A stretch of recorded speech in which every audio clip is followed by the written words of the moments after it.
Welcome to Kenton's videos. Enjoy the video. In this video, I will explain how to make a delicious oatmeal cake. First, you'll need to soak 1 cup of rolled oats in 1½ cups of boiling water.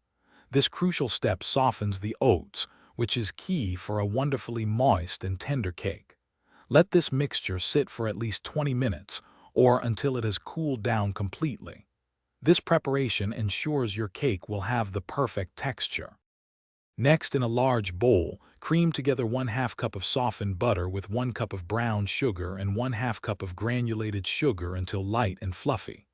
Then, beat in 2 large eggs, one at a time, followed by 1 teaspoon of vanilla extract.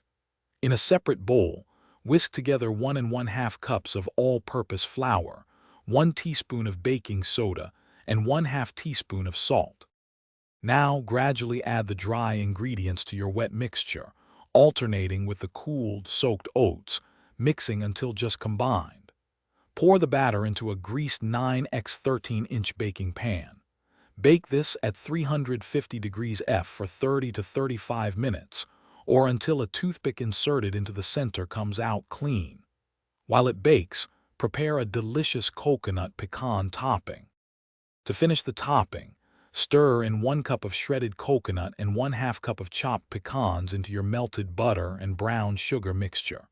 Spread this warm, gooey topping evenly over the hot cake immediately after you remove it from the oven. Let it cool slightly before serving.